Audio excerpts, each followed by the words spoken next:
Greetings, folks. Welcome to another episode of Footnotes, bringing you news and views to help you become a more informed neighbor, advocate, and believer. I'm your host, Dr. Jamar Tisby, and I couldn't be more thrilled to talk about this episode. Some great books are coming out in 2025, and this is one of them. I am here talking with Dr. Beth Allison Barr about her new book, Becoming the Pastor's Wife: How Marriage Replaced Ordination as a Woman's Path to Ministry. Don't you love that title? Dr. Barr is the James Vardaman Professor of History at Baylor University. She earned her PhD in medieval history at the University of North Carolina, Chapel Hill, and is the best-selling author of The Making of Biblical Womanhood: How the Subjugation of Women Became Gospel Truth. She's also a pastor's wife and a mom of two kids. Dr. Beth is a historian. I'm a historian. We vibe, we get each other, and you're going to vibe with us too, because Dr. Barr breaks down the official slash unofficial role of pastor's wife in the church, how that limits women's independent leadership roles in the Christian world. She brings personal stories, and it's just shocking, honestly, what some people will say or assume about a pastor's wife. And she brings the analysis of a historian who has read literally 150 books by and about women in ministry roles. It's truly a tour de force on this topic. And men, you must read this book. You must learn the kind of pressure women are under, the kind of limitations they face because of us in the church world. And we as men have to be part of the solution. And finally, you're really going to appreciate how Dr. Barr explores the racial dimensions of this gendered role, the pastor's wife, and she compares and contrasts that to the first lady role in many Black churches. So we get into that. So you're going to love this episode. Dr. Barr is a skilled researcher and historian, as well as a person with a pastoral heart centered on people. So enjoy this conversation with Dr. Beth Allison Barr about her new book, Becoming the Pastor's Wife.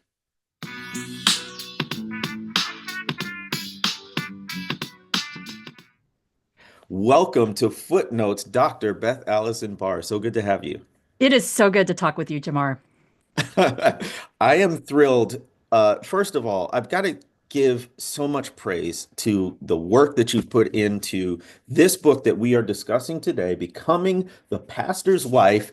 I love the subtitle, How Marriage Replaced Ordination as a Woman's Path to Ministry.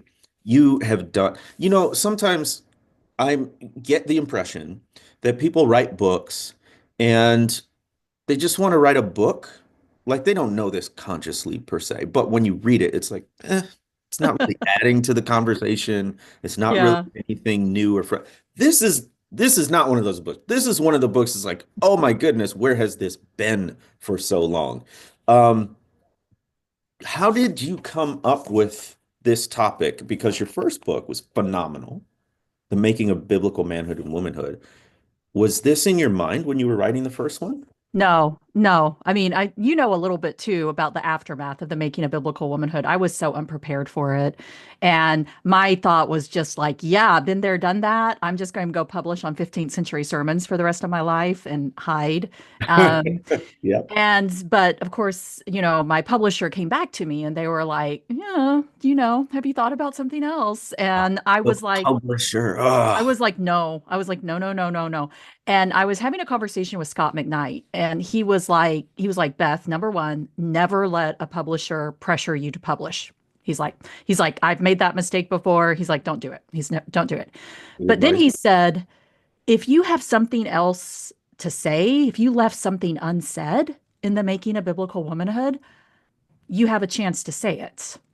Okay, Scott. And I know. And I thought about that. And the thing I left unsaid in the making of biblical womanhood was the history of ordination Mm, and women's ordination. And I was teaching a graduate seminar. I think it was my Women in Religion graduate seminar. And I was reading for prep Elizabeth Flowers' book, Into the Pulpit, Southern Baptist Women in Power in the Post World War II era. And she has a section where she's talking about the rise of the conservative resurgence, the fundamentalist takeover in the 1970s and 80s. And she drew attention to the fact that the women who were fighting on the vanguard, fighting for the conservative resurgence, were pastors' wives. And they Mm. were specifically fighting against women's ordination. And that caught my attention. In fact, I talked to Betsy. I was like, Betsy, has anybody ever talked about this? And she's like, no. She's like, isn't that interesting? And I was like, okay, that is interesting to me. And so that was when I was like, maybe I have something that I can think about. And that's where this book was born. Oh, yes, yes, you did have something to say with this. Um, the best nonfiction books to me, the ones that really have sort of a cultural impact and enduring legacy, are the ones that make apparent what has been unstated but felt, Yeah. right? So that's what this book does, is we know there's this thing called the pastor's wife, and we know it's more than it's simply the spouse of a ordained. Yeah. There's something more to it, and this is what you finally unpack with compelling personal stories and the history, which is mind-blowing, but also the anecdotes. Can I just read? Yeah. Folks have to hear this. I should have you read it. Do you have the book in front of you? I do have one because when I came into my office, I brought in copies for my chair. Brilliant. What page? So Which one is it? just from the first page in the introduction, Oh, that, yes. just ending before the it's ending at the second to last paragraph, just that little snippet. Yeah. Um, I still do the bulletin.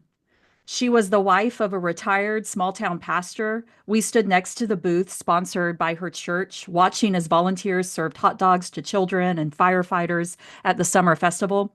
Our new preacher is good, but he isn't married. I'll do the bulletin until he gets a wife, she said. Do we keep going? Yeah, keep going. My husband was standing close behind me. I heard a muffled sound of laughter as he turned and walked away. The young preacher wasn't even married, but his future wife already had a job. Oh, I said, that is kind of you. Me keep going. I'm sorry. I wasn't doing. It's so good. Unlike my husband, I can keep a straight face. It is a ministry survival skill. Part of me wanted to laugh with him, but the other part was just bemused. Never mind who this future pastor's wife would be. Never mind that she might have a career of her own. Never mind that she might hate administrative tasks. It was assumed her high calling was to serve alongside her husband. Her high privilege was to do what the church needed her to do. She would become the pastor's wife. This meant, among other things, that she would do the bulletin. And, Jamar, I mean, that story, when I started thinking about this, writing this book, that was the first story that came to my mind.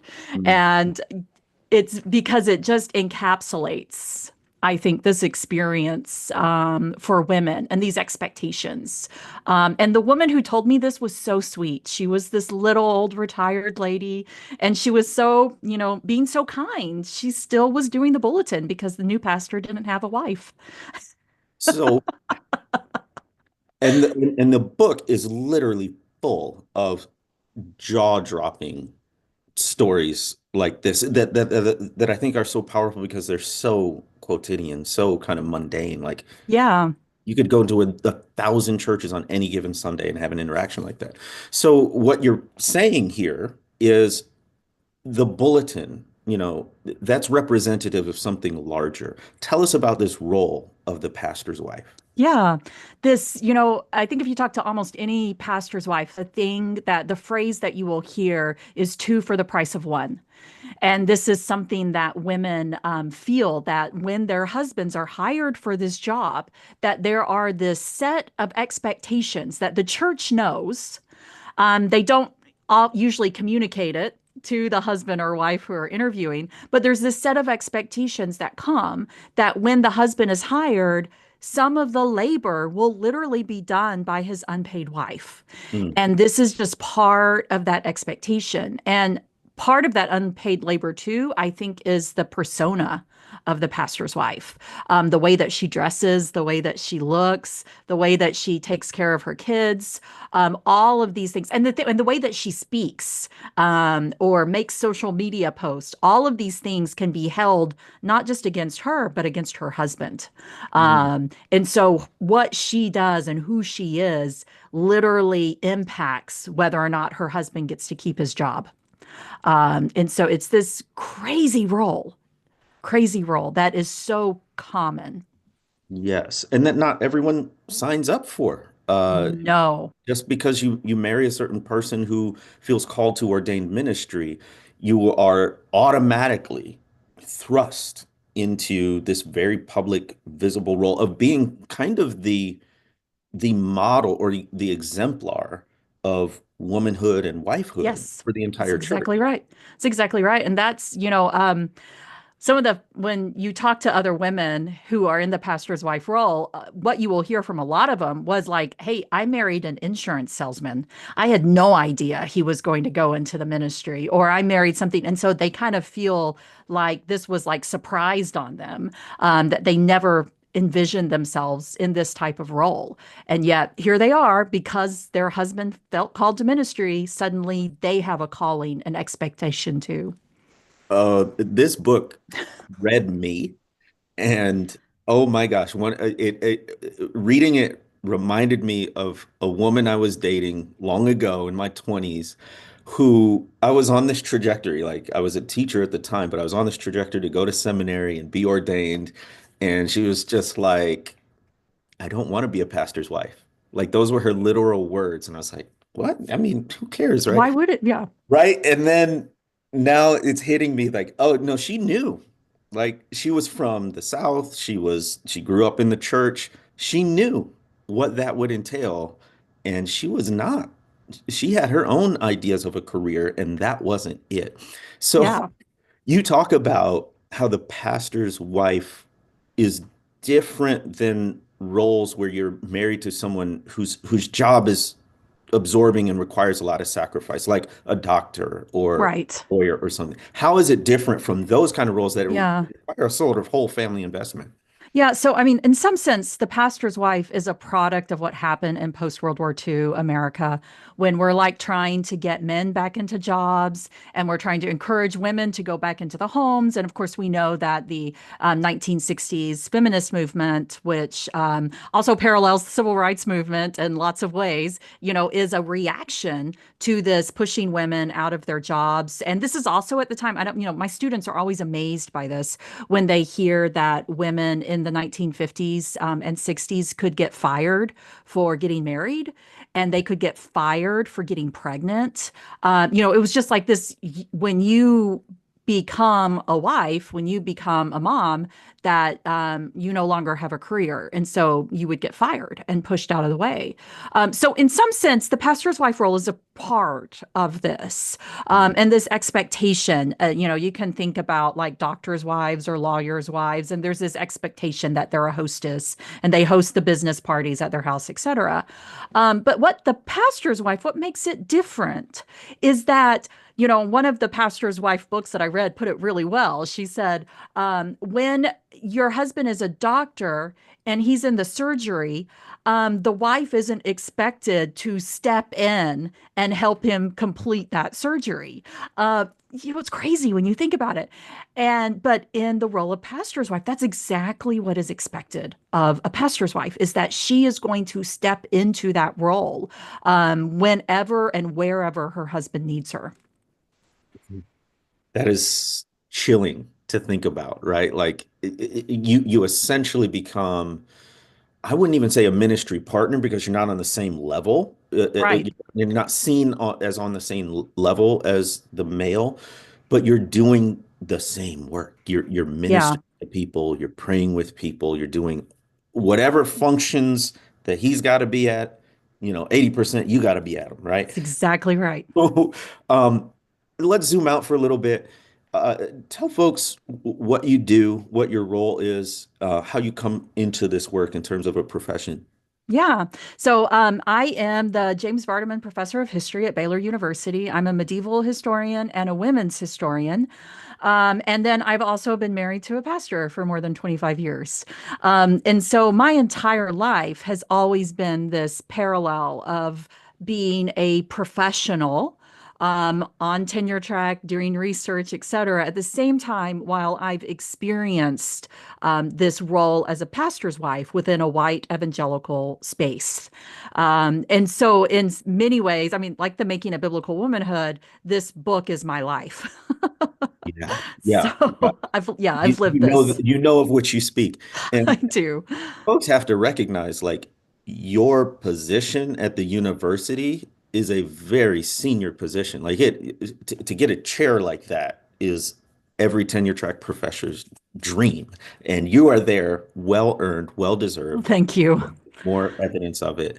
I love what you say here because it's so important. You say, as my vocation transformed from Beth is in school, meaning graduate school to get a PhD, Hmm. to Beth is a professor, Yep. I found that the expectations that my job take a back seat to my husband's job became more pronounced. So I wanted you to talk a little bit about this Hmm. double bind, as some people say. Of not only are you a career woman, you're a career woman in academia. Right. So let's talk about that intersection of gender and profession and Oh particular gosh. profession of academia. I think about those early years. I when my husband and I got married, we actually moved to North Carolina because I got into a PhD program. So he went along with me, and that's why he went to Southeastern because it was the closest seminary. We were Baptist, all of those sort of things. So it just made a lot of sense at the time. We never knew what was about to happen. But it so that has always so I've always done these two things together. And as my husband got through seminary and started getting full-time jobs where he wasn't just a part-time person too, that was when I began to feel these expectations Mhm. that became much more apparent that not only do I do the things that I feel called to do or that I have time to do, but that I have these other obligations that I'm supposed to be at, and that I'm supposed to be sort of, this person who helps with the women's ministry and keeps all of the women, if there's a feud among the wives in the church or something like that, I'm sort of I'm supposed to step in and kind of help with that and all of these sort of things. And I mean, I remember times, I have this one time, Jamar, when my daughter, who just turned 15, was a baby.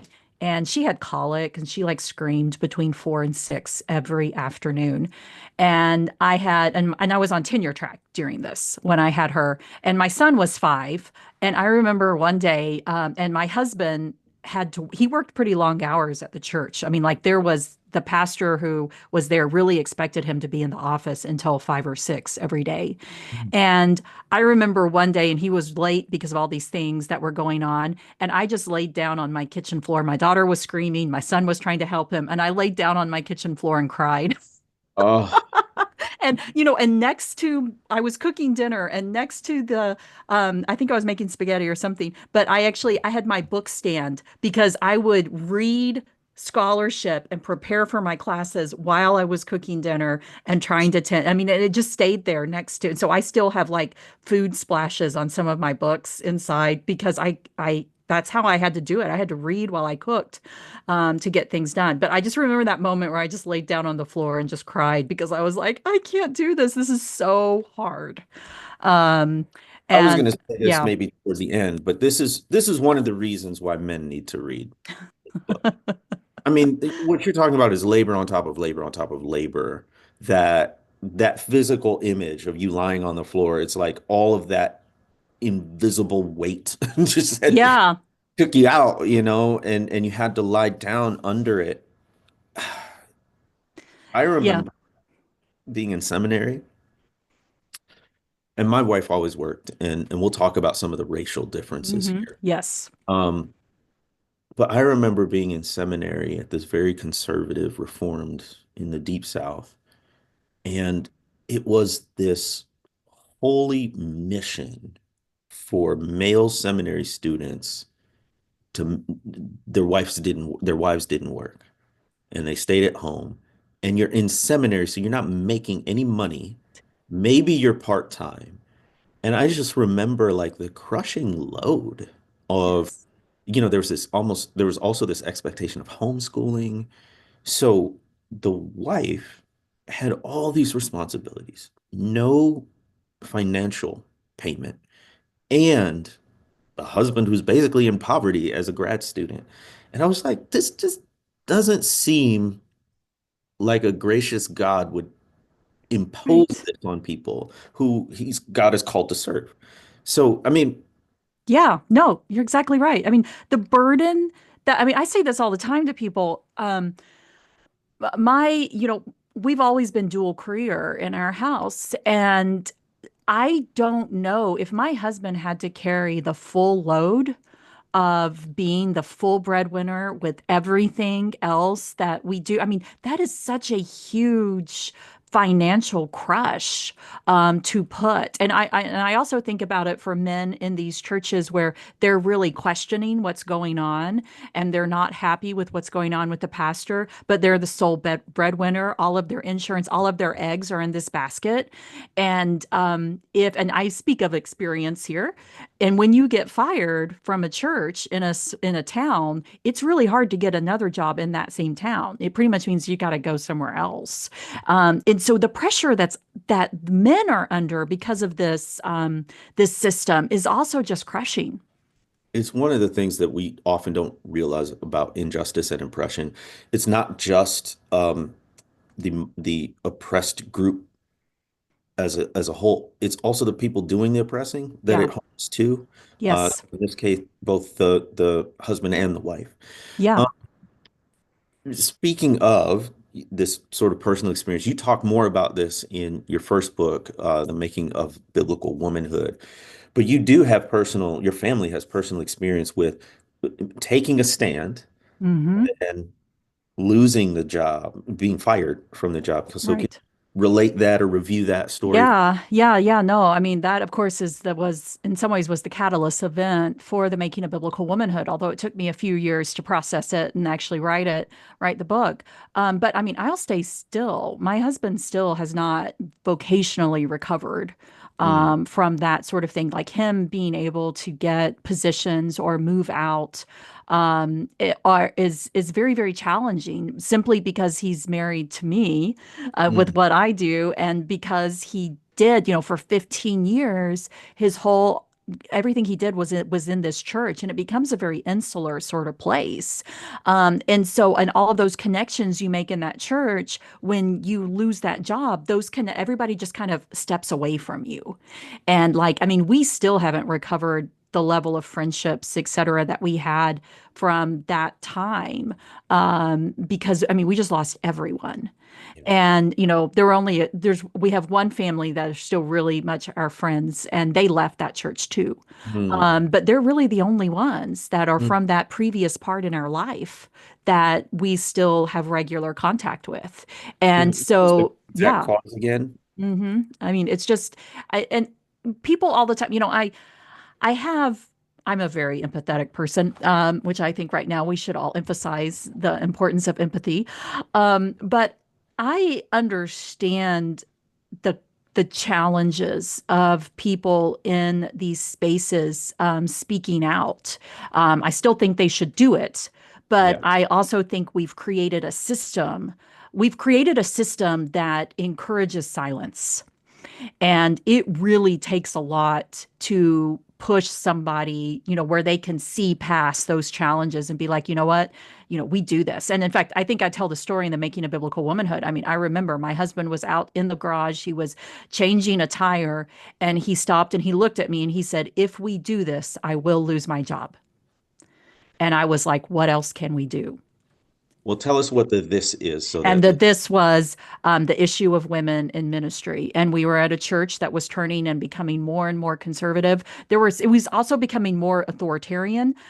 Also, another thing in this church too, we'd had a really hard time getting the church to look beyond the bubble of its own white upper middle class space and Mm. like being involved in the broader Waco community. And if you know anything, I live in Waco, Texas, and it actually has a really high poverty rate. And so my husband and I have always been very involved in nonprofits in town that work in those areas. And it was fighting tooth and nail to get people in this church to go and do anything with that. So we had a lot of sort of concerns, but the triggering thing was we saw this church becoming more and more conservative on women and pushing women, almost completely out of visible ministry roles, except for the ones that were connected to children and boys under the age of 13. And that was the thing. My husband was trying to get a female teacher for Sundays. And it actually wasn't me. I, at that point, was like, I can't teach in a space that doesn't recognize my ability to be there. I was like, I can't do it. So there was actually another woman that we were trying to get to teach the high school Sunday school class. And the pastor told my husband no. And he was like, we're going to speak out on this. And so he pushed that with the elders, and that 3 weeks later he was fired. Wow. So it was a Here for yeah, how long? 15 years. 15 years. I mean, the people in our small group, and that was the thing too, is everyone, they all turned, really, it was just crazy.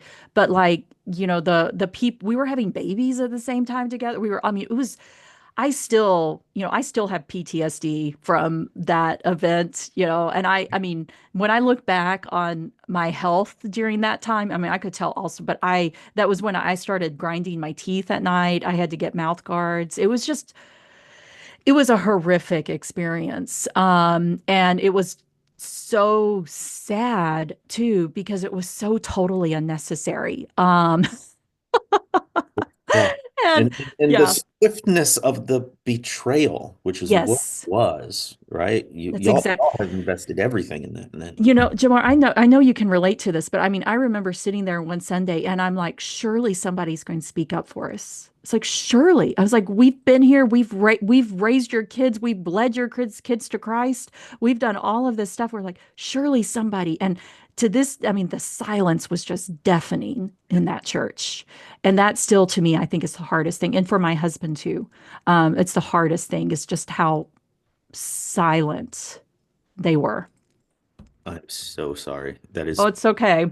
I mean, I know you have similar experiences. And yeah. I think this is also what helped, people are like, well, what radicalized you? And I'm like, I don't know. There wasn't one thing that radicalized me. I don't know if that's a great phrase, but this was definitely one of the events that made me realize how stacked the systems were Mhm. against people who spoke out against injustice and spoke out, and like, well, what if you're wrong on that with what the Bible teaches? And, and that, I think it was, even though I'd been teaching patriarchy for years, it helped me really understand how those systems worked against people and how hard it was. And so it gave me a lot of insight and made me much more interested. Like this is when I got really interested in like the civil rights movement and the history of the civil rights movement and the intersection with feminism and with Black feminism and womanism, et cetera, was when I realized the reality of these systems. Yes. Well, in terms of creating these systems, one of the big ideologies that has led to this role of pastor's wife and the Yeah. horrific experiences that you and your family have had to endure is this idea of complementarianism. Hmm. So, can you briefly explain that concept and then talk about how does complementarianism lend support to this idea of the Yeah. pastor's wife as a role?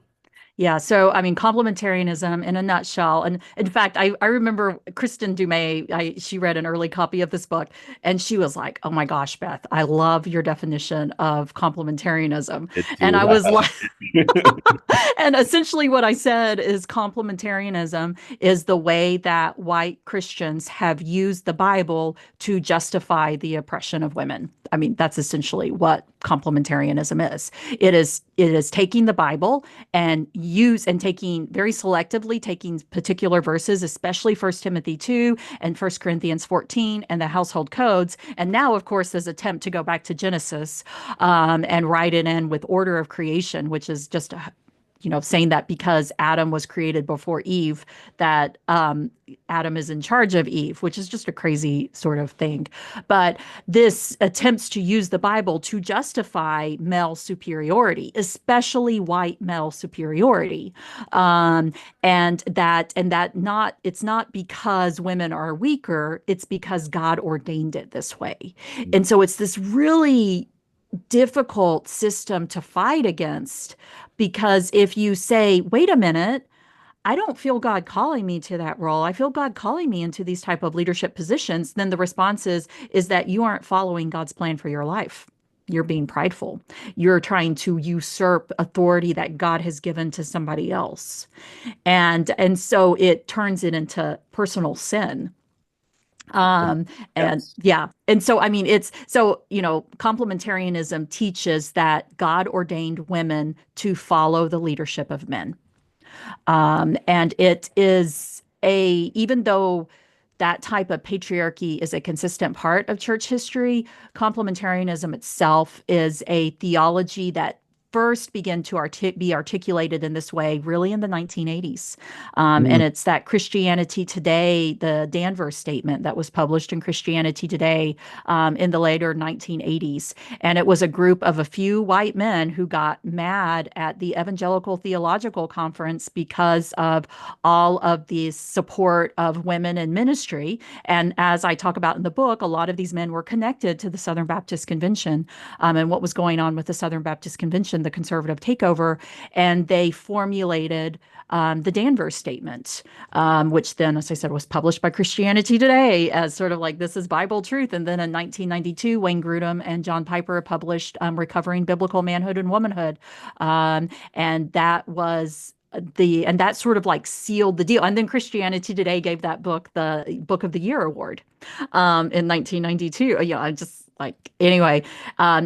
For those who don't know, Christianity Today really represented. It was like the flagship journal for white evangelicalism, the white evangelical movement, which Southern Baptists weren't officially a part of it, but they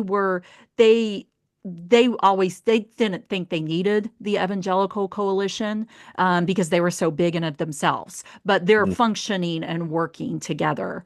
absolutely. And so so that kind of just that when I think that recognition by Christianity Today, as well as by the broader evangelical movement, that complementarianism is the theology of the church. And it is, I mean, you're right on my street here. I remember the Denver statement. I remember recovering biblical manhood Yeah. and womanhood. I remember learning this stuff in church, in seminary, and it was pervasive. I mean, it was this just, Everywhere. it was what was quote unquote true. Now, Yep. how does that lead to the pastor's Oh, wife that's right. I role? forgot the second part of your No, question. you're I'm good. sorry. Yeah. Well, I mean, the pastor's wife, I think Kate Bowler, I quote her on this, and she sums this up really well in her book, The Preacher's Wife, which really deals with high powered evangelical women who are in these really big, splashy roles Mm, that everybody sees. So she kind of dealing with really rich TV stars, et cetera, in the evangelical world. But she said that the pastor's wife was the safest ministry role for evangelical women because it embodies this ideal that you are following under the leadership of men. That you can be this woman who has a lot of authority in the church, who can speak out, who can teach, but you're doing it always under the authority of your husband. And so, sort of the poster child for this is Dorothy Patterson, whose husband, Paige Patterson, Dorothy was just as much a part of the launch of the conservative resurgence as Paige was in the Southern Baptist Convention, the fundamentalist takeover. And Dorothy Patterson was known for always wearing her hats. And this was sort of a way that she honestly preaches and speak, to congregations full of both men and women, but her hat covers her. Yes. And that's like the pastor's wife role covers Yeah. this. You can be in ministry as long as you stay within these boundaries. And the pastor's wife becomes the exemplar of that role. Yes, that idea of covering. I remember it, where a woman might speak from the front, but she essentially had her husband's Right. permission, Yeah. or authorization to do so, and it wasn't a woman usurping a supposedly Right. a role supposedly only reserved for men. That's exactly right. Yeah, that's pretty chilling stuff. One of the things that was so interesting is you highlight this paradox of the pastor's wife, that in some ways it opened pathways for leadership, for women in the church, and at the very same time, it curtailed women's Yes. leadership in the church. So can you talk about that? Yeah, that's exactly right. And that was, if you go back to when I got interested in this as a historian, lots of people were like, write a pastor's wife book, Beth. You can write about your experiences. And I'm like, that doesn't really interest me. I don't really want to just write a memoir about being a pastor's wife.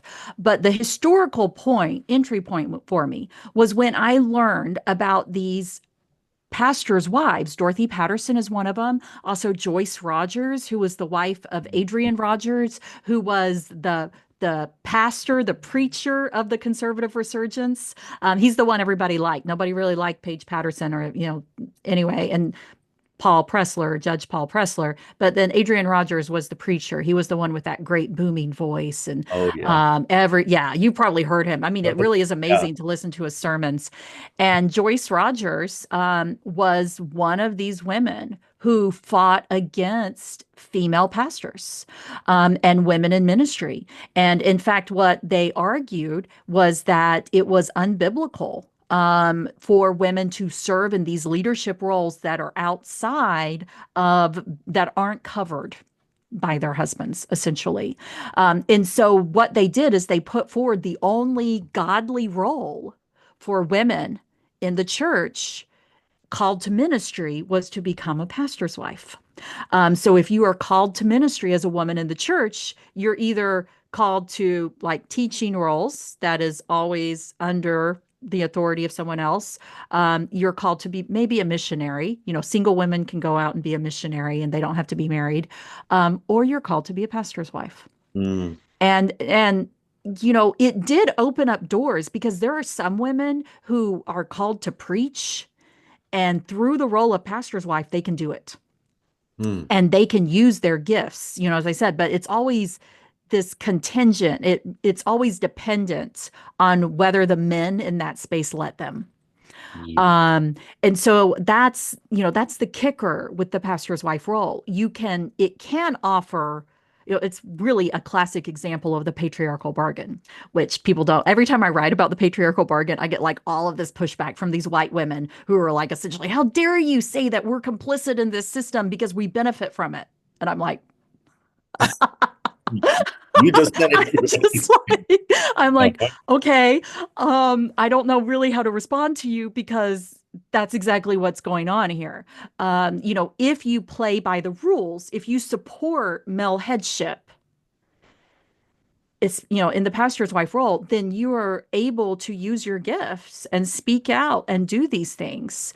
But for women who are maybe doing exactly the same thing as pastors' wives, but just without on their own authority, female ministers, female pastors, they are stepping outside of the lines.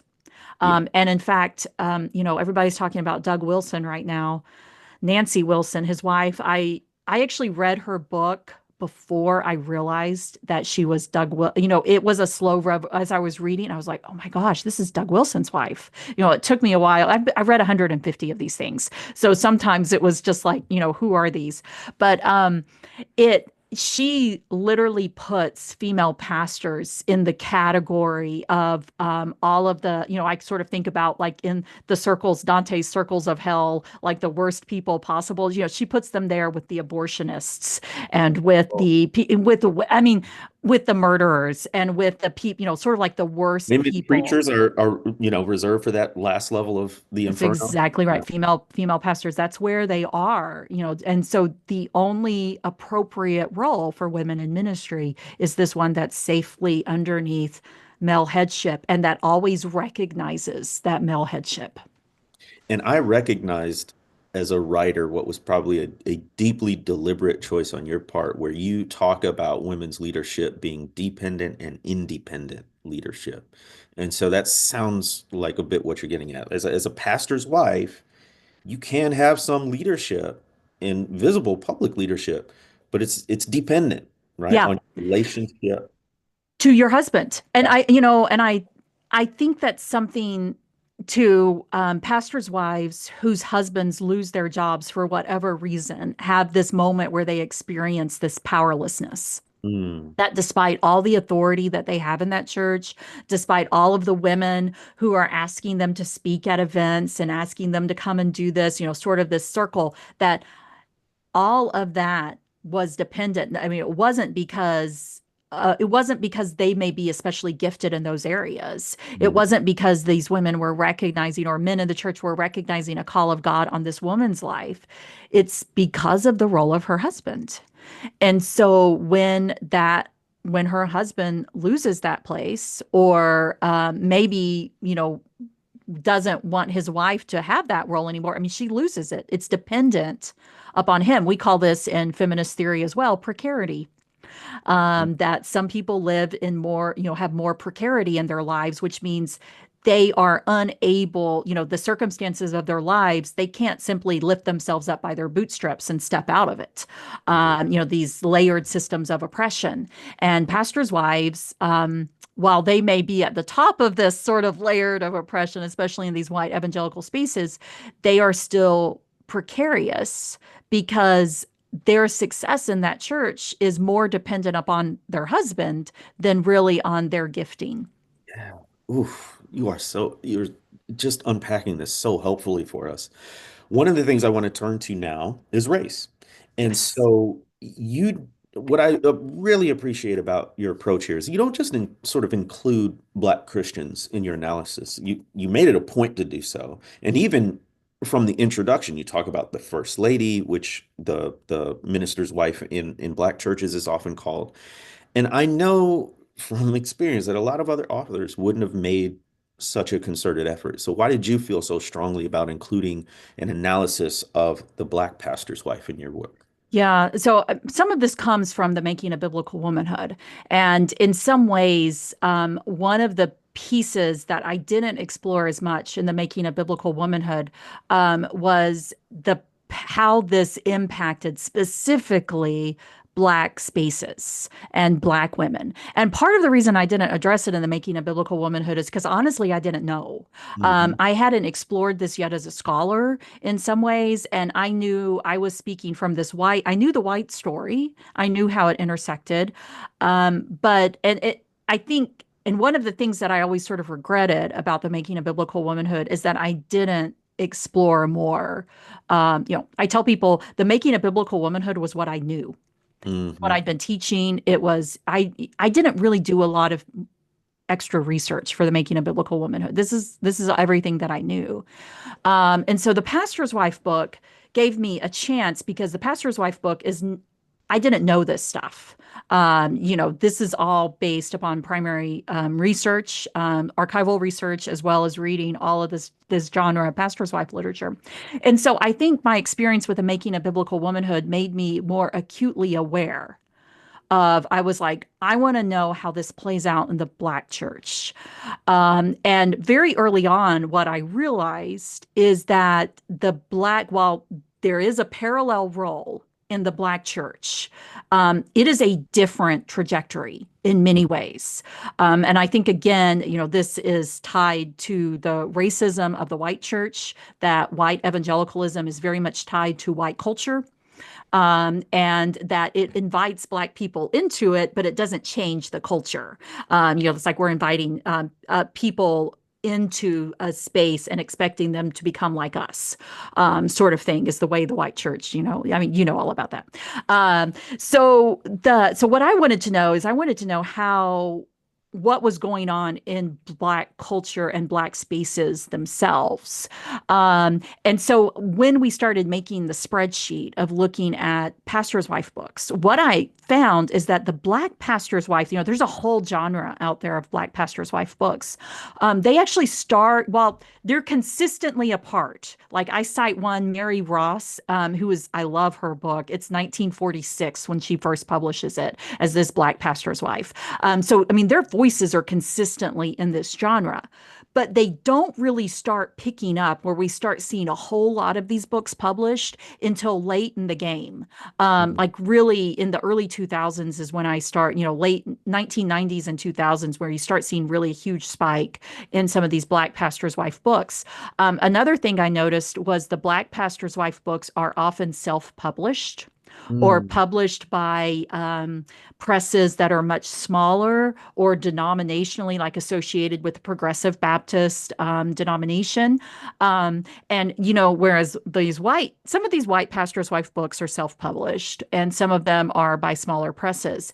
But a lot of them are by big presses and by these big Christian spaces, Crossway, and these spaces, and they're not publishing these Black pastor's wife voices. And so already I saw this, very much this two-tier model, even within the just this genre of pastor's wife literature.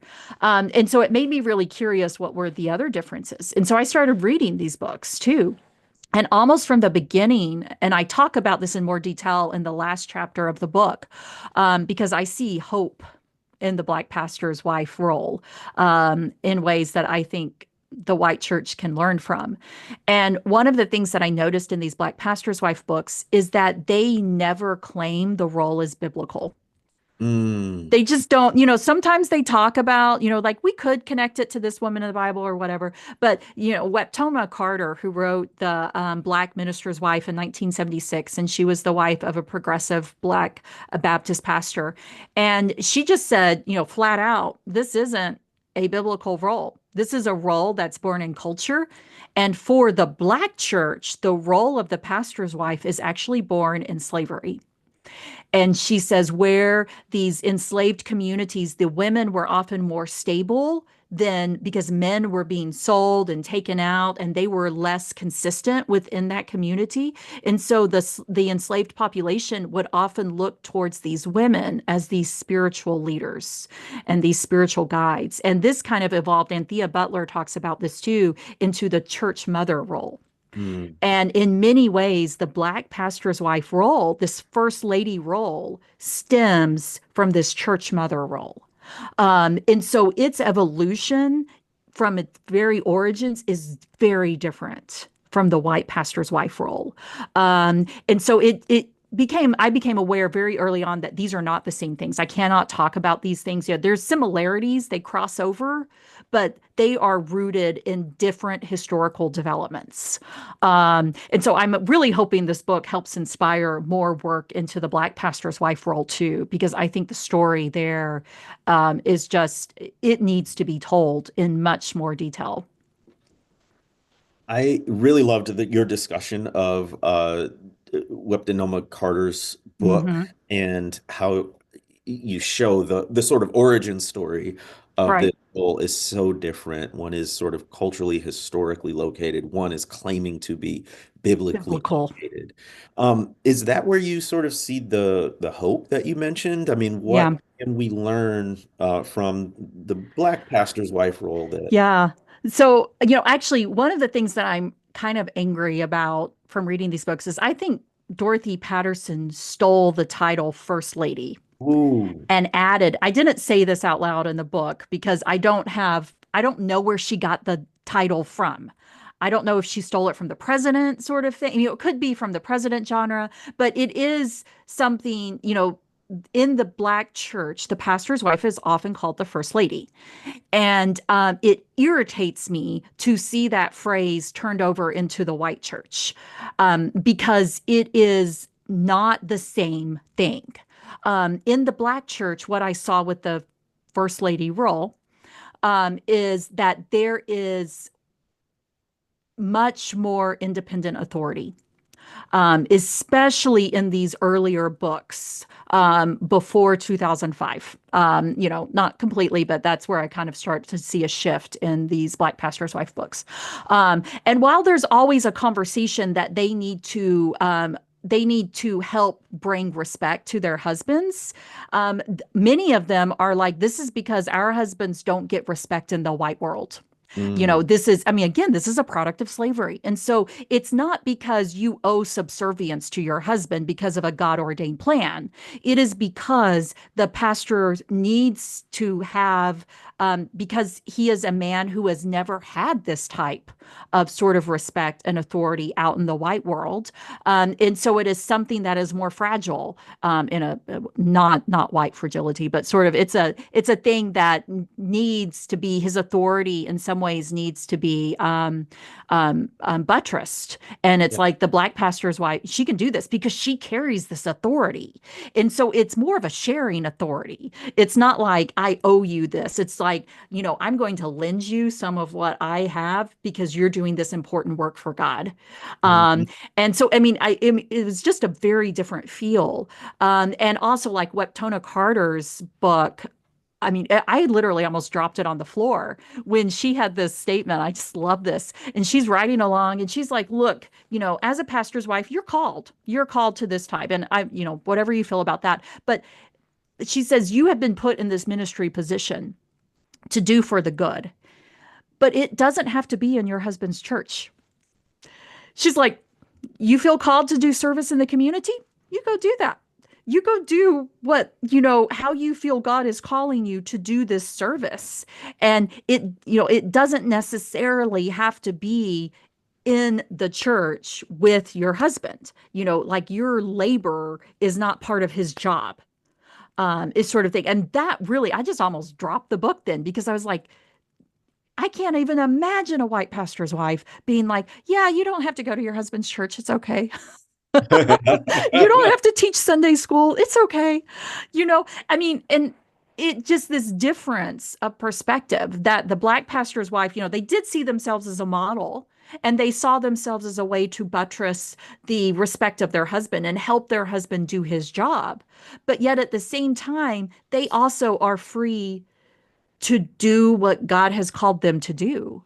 Yeah. And this recognition, again, and this recognition of the deep impact of slavery, the way it's still playing out in the Black church, and that this is one of the reasons why, Black pastors need to have this support of their wives, is to help, with this type of because they simply don't have it as much, or don't have the entitlement to it the way that white pastors do. I think that's probably a better way of phrasing it. And again, this ties into, I kept thinking about Evelyn Higginbotham with her politics of respectability. And that to me seemed like what I saw playing out with the Black pastor's wife role, that it's part of this politics of respectability. Actually, I talked too long here, but my favorite thing that Weptona Carter says, and this is also makes me really mad about Dorothy Patterson, is that she does say your appearance matters as a Black pastor's wife. You need to pay attention.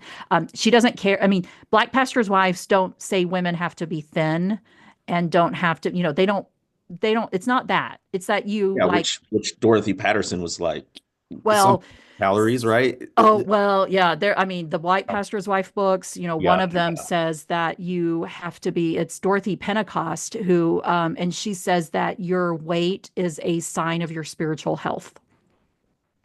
I mean, it's just anyway, but you don't see that in the Bible. But it's this idea that you look nice, you wear nice clothes, you put makeup on, you wear lipstick, you wear hats, but it's not a symbol of subservience. It's because you look respectable. And she says the reason is because this is us saying black is beautiful. And I was like, I love that. This idea that the pastor's wife role in the Black church is this symbol of resistance, that Black is beautiful, Black is authoritative, and that Black men are called by God too. And I'm going to stand in the gap here and help make sure that God calls Black people too. And so, I mean, I just really love that. And So important. I love that you made that connection.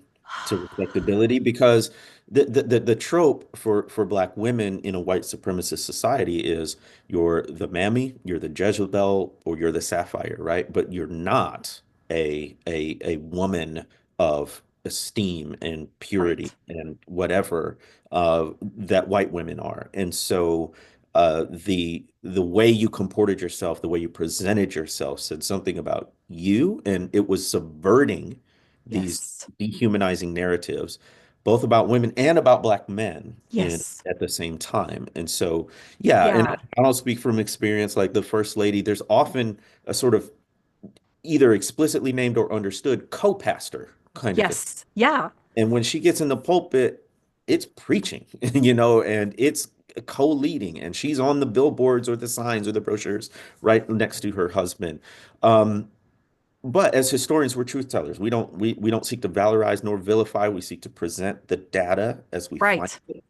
And so one of the chilling things that you say is, um, are white evangelicals I are white evangelical ideas about women beginning to seep into the black church, constraining what has Yes. historically been a more welcoming place for women leaders? Can you talk more Y- about that? Yes, and that is again what I saw in this genre of pastor's wife literature.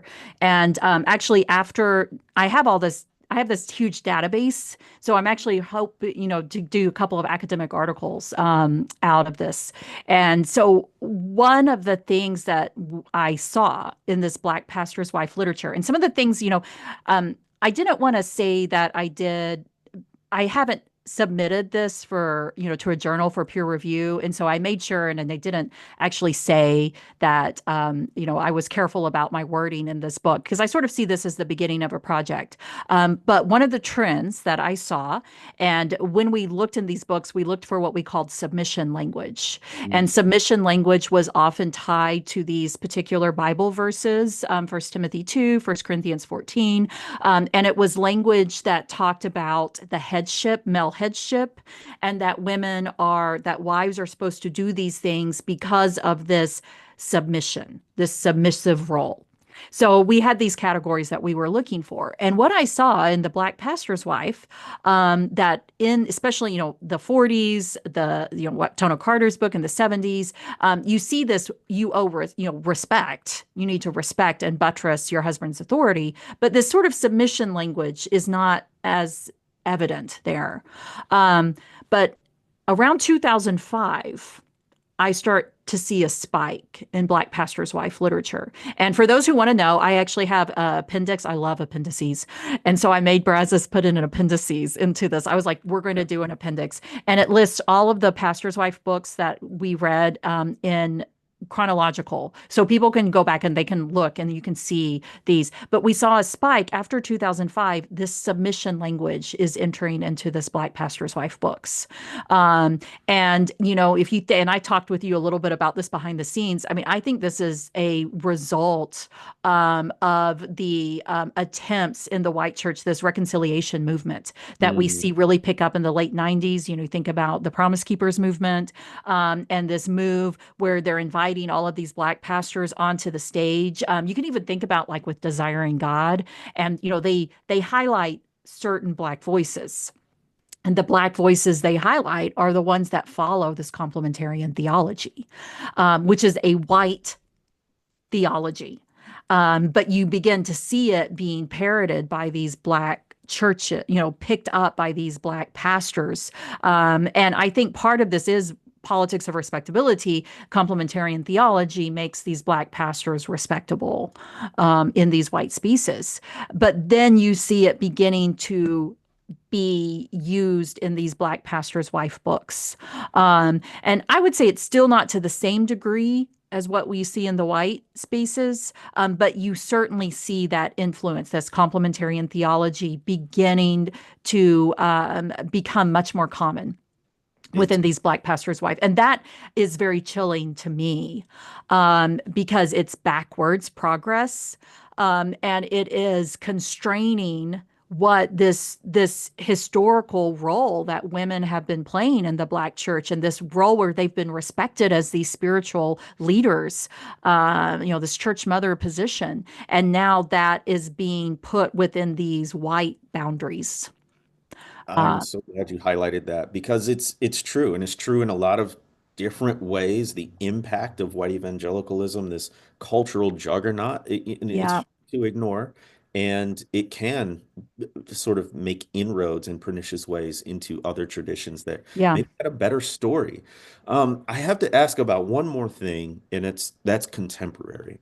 So we're seeing what I would call um, an aggressive turn toward toxic masculinity and the attendant sexism, patriarchy, misogyny that comes specifically in the political sphere. yeah. So when you see this sort of, I mean, folks are even floating out proposals of a sort of a headship voting, right? Like Oh my gosh, I know. voting, where Yes. only the male votes. So when you see this, looking through your lens as a historian of gender and religion and all that, what are you seeing? Yeah, no, I am seeing that. I teach a class on suffrage. I think it's now the most important class I teach at Baylor. And for the past 2 years, my final lecture has actually connected to these attempts to suppress women's vote, this suffrage move, the household vote. And my students are always like, "No, that's never going to happen. They're not going to do those things." And so right now, I'm kind of trying to not hyperventilate because I see this because yes, that's exactly what they're doing and trying to. And if you think about this within this influence within Black spaces, you can think about, I mean, you might have more to say about this than me, but you think about the support, the not enough support for Kamala Harris, and you think about, that was surprising to me to, as I mean, now I understand it better, but at the time I was like, why aren't you voting? Why aren't people of color voting for Kamala Harris? That to me, I was like, I didn't understand that. But I do think that it is this really rabid white masculinity narrative Mhm. that is also buttressed. If you think about I never can say um, the word, the Latino word for masculinity well, so I won't say it. But yeah, but you Machismo? also yes, yes, I never say it well, so yeah, so but you also see that sort of Yes. also married this white evangelical narrative. And I've had a lot of conversations with people. The Making of Biblical Womanhood was published in Spanish, and so I've gotten a lot of, it's like, oh my gosh, what's going on in the Spanish speaking world. Mhm. But no, you see this hostility towards women in leadership positions that is moving out from white spaces into spaces of people of color, and it's terrifying to me, and it's especially terrifying to me because I know we're not supposed to talk about things like intersectionality, but you think about Black women and women of color who are already facing more barriers than white women and especially white men. And then if you added the barrier of disadvantaging their vote, Mm. I mean, it's really, it, you know, it's going to be really awful, really bad. I mean, you can even think about like medical. This is something that I've tried to impress upon the pro-life movement, the white pro-life movement. I'm like, do you realize how maternal medicine doesn't play out the same for Black women as it does for Mhm. white women? And I'm like, this, you cannot talk about a pro-life movement that is not recognizing the inequality of medical care that is given to Black women. And so you just think about all of those things are just going to be compounded if women's vote is imperiled. And Um, what a lot of people maybe overlook is the folks in this current regime are cut whole cloth from these complementarian, hyper masculine yes, traditions. You can yes. Mike Johnson, Pete Hegseth, Oh Russell my Vogt. gosh, You yeah. can go all down the line And when you look at the Christian traditions that they're coming from, it is highly patriarchal, highly defensive of men's leadership. I mean, you have some folks saying women shouldn't even run for president, a political office, Yep. right? That's how far they take the male headship stuff. And so Yes. just seeing, all of this, I keep trying to tell like journalists and the public at large, everything we're seeing politically is so downstream of what's happening in churches in many. Exactly.